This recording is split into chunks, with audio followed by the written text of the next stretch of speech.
Amasengesho yo kuzirikana amasomo none kuwa gatatu tariki 16 z'ukwa mbere 2021.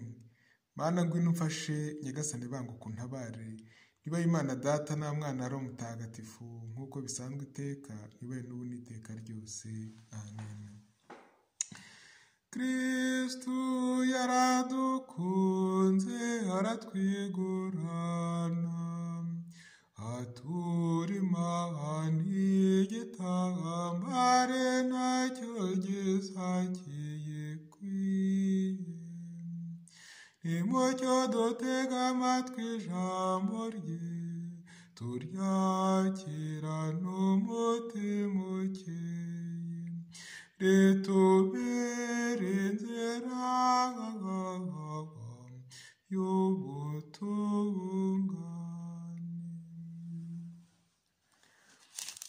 Zaburi ya 17. Gushimira Imana nyuma yo kugaragaza agakiza kayo.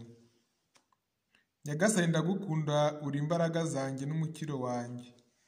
Uhoraho ndagukunda, wowe imbaraga zanjye. Uhoraho niwe rutare rwanjye n'ibirindiro byanjye. Ni Imana yanjye n'urutare mpungiramo, akaba ingabo inkingira n'intwaro nkesha gutsinda. Ni nawe buhungiro bwanjye budahangarwa. Natabaje Uhoraho nyakuberwa n'ibisingizo, maze mbasha gutsinda abanzi banjye. Ingoyi z'urupfu zari zandadiye, imivumba ya Beliyali inkura umutima. Ingoyi z'ikuzimu zirangota, n'imitego y'urupfu yuzuye mu nzira nyuramo. Nuko mu magorwa yanjye ntakambira Uhoraho, ntakira Imana yanjye. Nawe rero yumva ijwi ryanjye mu ngoro ye, imiborogo yanjye imugeraho.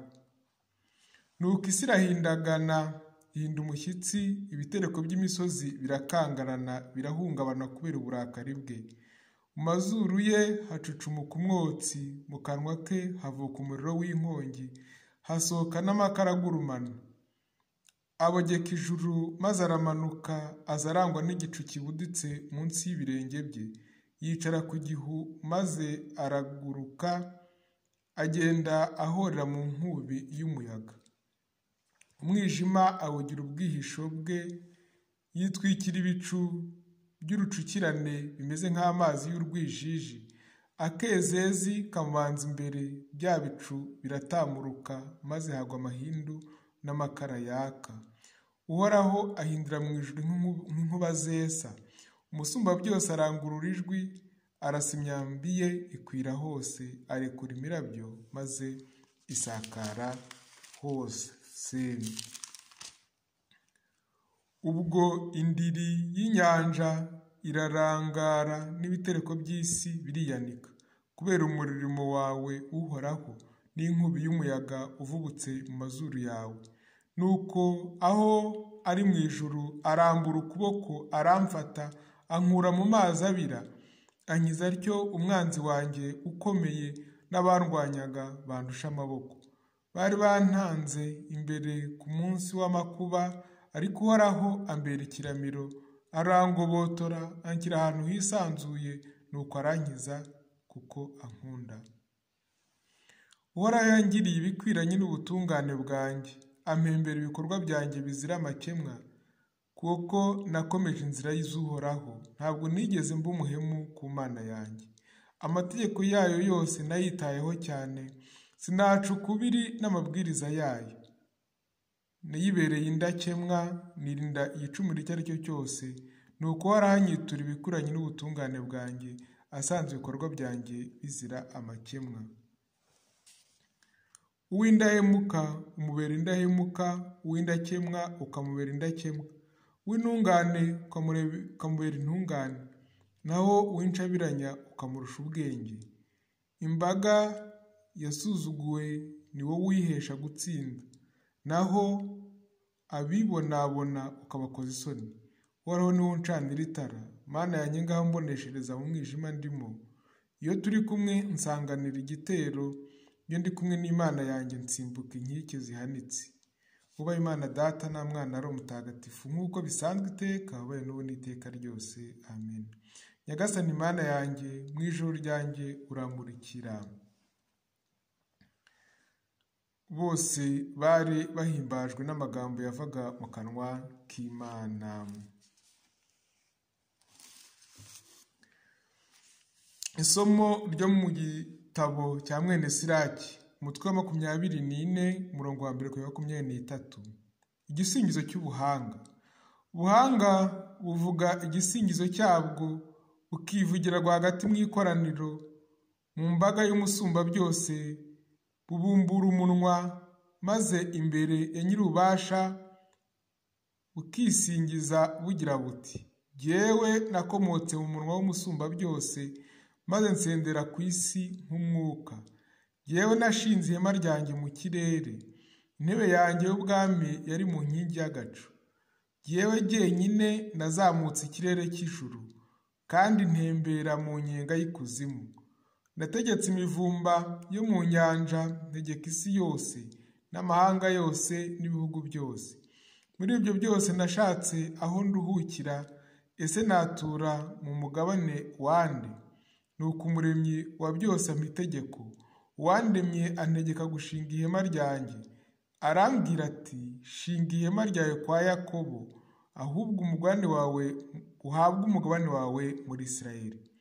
Yandemye mbere y'ibihe byose, kuva mu ntangiriro, kandi kugeza ubuziraherezo sinzareka kubaho.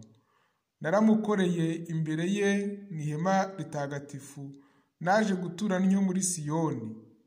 Ni nako yampaye kuruhukira mu mujyi w'inkundwakazi, none nkaba ntwara muri Yeruzalemu.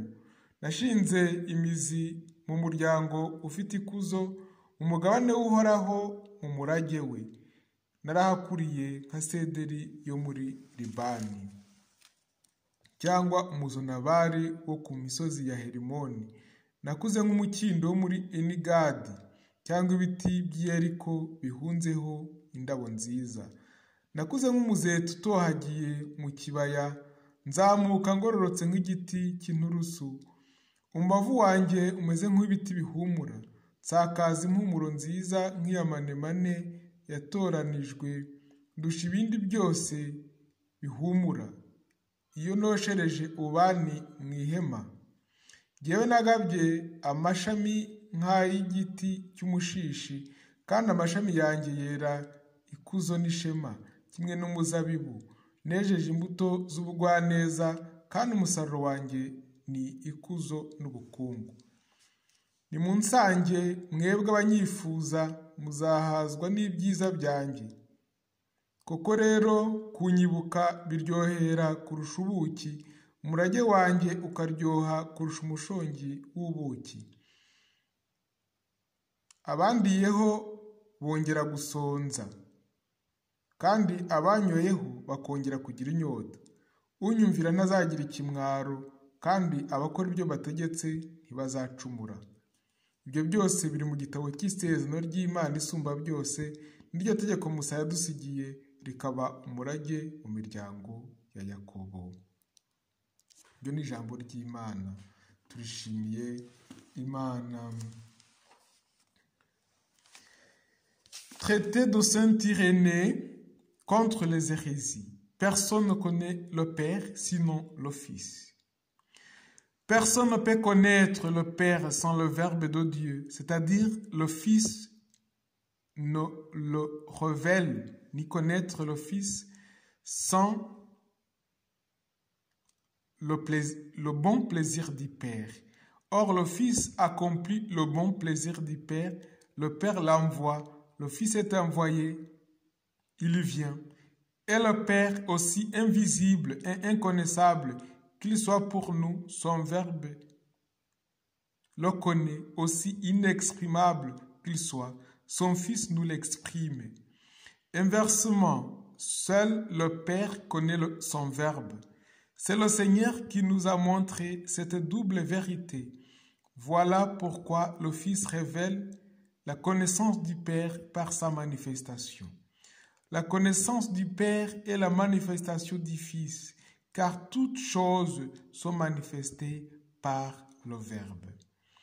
Ainsi, le Père a révélé le Fils pour l'être par lui manifesté à tous, pour recevoir en toute justice ceux qui croient en lui dans l'incorruptibilité et l'éternel rafraîchissement. Croire en lui, c'est faire sa volonté, et pour enfermer en toute justice dans les ténèbres qu'ils se sont choisis ceux qui ne croient pas et qui fuient la lumière. En effet, par sa création, le Verbe révèle déjà le Dieu créateur.